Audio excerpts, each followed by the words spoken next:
નમસ્કાર. દિવસભરના તાજા સમાચારોમાં તમારું સ્વાગત છે. તમારી સાથે હું છું પિનલગીરી ગોસ્વામી. સમાચારો વિસ્તારથી જાણીએ એ પહેલા મહત્વના સમાચારો ઉપર એક નજર. મિત્રો, આજની વિડીયોમાં વાત થશે ગુજરાત હાઈકોર્ટે તંત્રને ઝટકી નાખ્યું છે. ગણેશ ઉત્સવથી માર્કેટને બૂસ્ટ મળ્યું છે. 25,000 કરોડ માર્કેટમાં આવશે. દારૂ કૌભાંડની તપાસ પૂરી. સીબીઆઈના કેજરીવાલ પર ગંભીર આક્ષેપો સામે આવ્યા છે. વિનેશ ફોગાટને કોંગ્રેસે આપી છે ટિકિટ. સદીનું સૌથી ભયાનક વાવાઝોડું. ચીનમાં હાહાકાર મચી ગયો છે. અમરેલી માર્કેટયાર્ડમાં મોટી દુર્ઘટના. 5 મજૂર દટાયા છે. ધોની, વિરાટ અને રોહિત કોણ છે સૌથી સ્માર્ટ કેપ્ટન? ઓગસ્ટમાં વીજ થાળીની કિંમત 8% ઘટી છે. શિક્ષણ બોર્ડની ચૂંટણી જાહેર. દ્વારકાના 4 પોલીસ કર્મીઓની કારને અકસ્માત નડ્યો છે. અમદાવાદીઓ ફરી એકવાર ગરમીથી અકળાઈ ગયા છે. આગળ વાત થશે જમ્મુમાં અમિત શાહનું મોટું નિવેદન સામે આવ્યું છે. અને અમદાવાદમાં ઓવર સ્પીડિંગ કરતા વાહનોના 730 કેસ નોંધાયા છે. હવે મિત્રો સમાચાર વિસ્તારથી. અમદાવાદમાં રોડ પર ઓવર સ્પીડિંગ કરતા વાહનોમાં 35 દિવસમાં 730 કેસ નોંધીને 14.60 લાખનો દંડ વસૂલાયો છે. સુભાષ બ્રિજ આરટીઓએ છેલ્લા 35 દિવસમાં ટ્રાફિક નિયમ ઉલ્લંઘન બદલ એક દિવસમાં 2.85 લાખની રકમ પ્રમાણે 1 કરોડનો દંડ વાહન ચાલકો પાસેથી વસૂલ્યો છે. જેમાં ઓવર સ્પીડિંગના 730 કેસ કરીને 14.60 લાખ દંડ વસૂલ્યો છે. જ્યારે વસ્ત્રાલ આરટીઓએ 650 કેસ કરીને 28 લાખ દંડ વસૂલ્યો છે. મિત્રો, અન્ય મહત્વના સમાચારની વાત કરીએ તો જમ્મુમાં અમિત શાહનું મોટું નિવેદન. આવનારા દિવસોમાં જમ્મુ કાશ્મીરમાં ચૂંટણી યોજાશે. તેથી જમ્મુ પહોંચેલા ગૃહમંત્રી અમિત શાહે પાકિસ્તાન પર આકરા પ્રહાર કર્યા હતા. પલોરામાં અમિત શાહે કહ્યું હતું કે આવનારી ચૂંટણી ઐતિહાસિક ચૂંટણી છે. હું રાહુલ ગાંધીને એક વાત કહેવા માગું છું કે ગમે તેટલા પ્રયત્ન કરો, અમે ગુર્જરો, બકરવાલ, પહાડીઓ અને દલિતોના આરક્ષણને અસર નહીં થવા દઈએ. જ્યાં સુધી શાંતિ નહીં થાય ત્યાં સુધી પાકિસ્તાન સાથે વાતચીત પણ નહીં થાય. મિત્રો, અન્ય મહત્વના સમાચારની વાત કરીએ તો અમદાવાદીઓ ફરી એકવાર ગરમીથી અકળાઈ ગયા છે. અમદાવાદ શહેરમાં વરસાદી માહોલ શાંત થતાં ગરમી જેવો માહોલ જોવા મળ્યો છે. કાળઝાળ ગરમીને કારણે લોકો હાલ ઘરમાંથી બહાર નીકળવાનું પણ ટાળી રહ્યા છે. જોકે સવારથી ગરમીનો માહોલ જોવા મળી રહ્યો હતો. તો બીજી બાજુ હવામાન વિભાગે ફરી એકવાર ભારે વરસાદની આગાહી કરી છે. જેમાં તારીખ 9 સુધી રાજ્યમાં વરસાદી માહોલ છવાશે તેવી આગાહી કરવામાં આવી છે. મિત્રો, અન્ય મહત્વના સમાચારની વાત કરીએ તો દ્વારકાના 4 પોલીસ કર્મીઓની કારને અકસ્માત. દ્વારકાથી અમદાવાદ આવતી પોલીસ કારને અકસ્માત થયો છે. જેમાં એક કર્મચારીનું મૃત્યુ પણ થયું છે. બાવળા સાણંદ ચોકડી પર ગુરુવાર મોડી રાત્રે 1:30 વાગ્યાની આસપાસના અરસામાં દ્વારકાથી અમદાવાદ ખાતેના કોર્ટના કામે જતી પોલીસ કારને અકસ્માત નડ્યો હતો.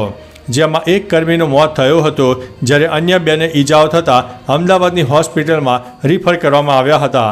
આ મામલે બાવળા પોલીસે વધુ ગુનો નોંધીને તપાસ હાથ ધરી છે. મિત્રો, અન્ય મહત્વના સમાચારની વાત કરીએ તો શિક્ષણ બોર્ડની ચૂંટણી જાહેર. ગુજરાત માધ્યમિક અને ઉચ્ચતર માધ્યમિક શિક્ષણ બોર્ડની ચૂંટણી જાહેર થઈ છે. 24 સપ્ટેમ્બરે બોર્ડના સભ્યો મતદાન કરશે. માત્ર 2 બેઠકો માટે મતદાન થશે. અગાઉ 6 બેઠકો બિનહરીફ રહી હતી. તેથી હવે માત્ર 2 બેઠકો માટે મતદાન થશે. સંચાલક મંડળની બેઠક અને સરકારી શાળાના શિક્ષકની બેઠક માટે ચૂંટણીનું આયોજન છે. સંચાલક મંડળની બેઠક પર ડૉક્ટર પ્રિયવદન કોરાટ અને જે.વી. પટેલ વચ્ચે ચૂંટણી જામશે.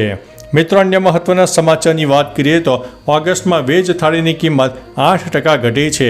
ભારતમાં શાકાહારી થાળીની કિંમત ઓગસ્ટમાં વાર્ષિક ધોરણે 8% ઘટીને ₹31.2 થઈ ગઈ છે. ગયા વર્ષે ઓગસ્ટ 2023માં વેજ થાળીની કિંમત ₹34 હતી.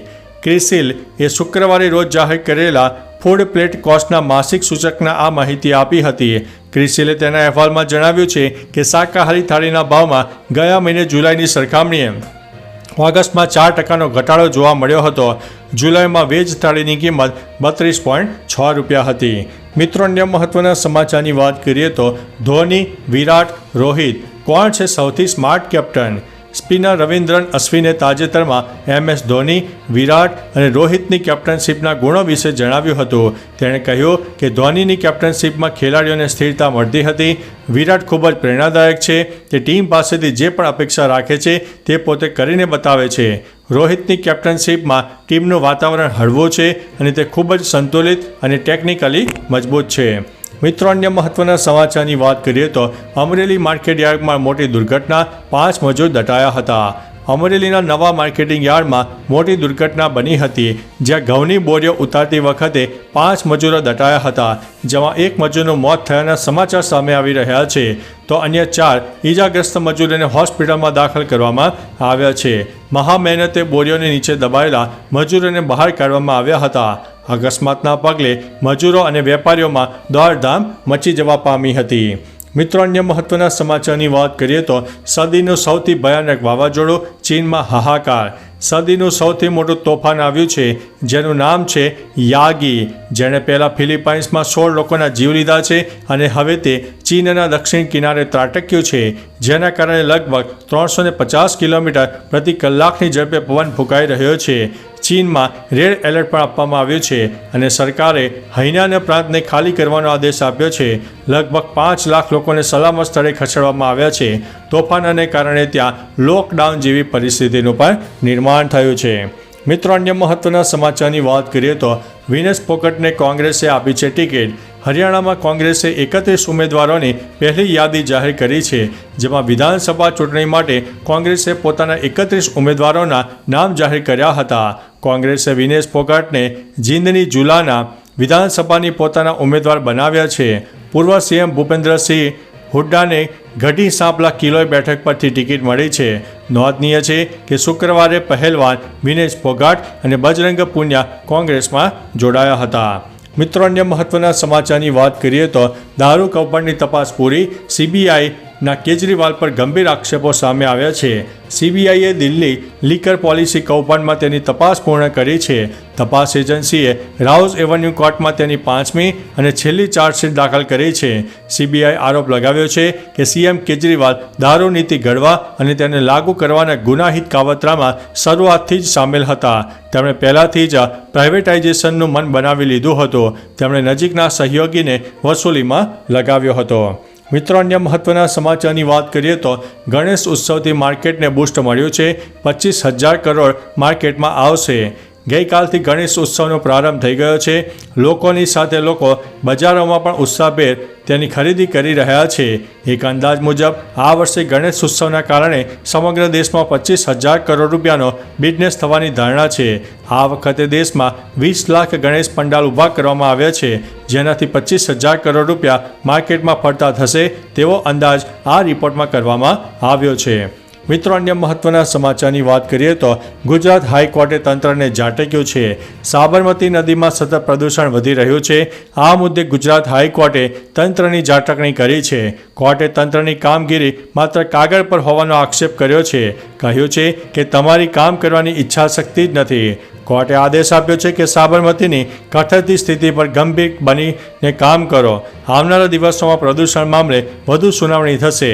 અગાઉ પ્રદૂષણ નિયંત્રણ બોર્ડ અને એએમસી દ્વારા ગંદુ પાણી છોડતી કંપનીઓમાં તપાસ થઈ હતી. તો ચાલો મિત્રો, ફરીથી દેશ અને દુનિયાના સુપરફાસ્ટ સમાચાર લઈને મળતા રહીશું. ત્યાં સુધી અમને રજા આપશો. નમસ્તે.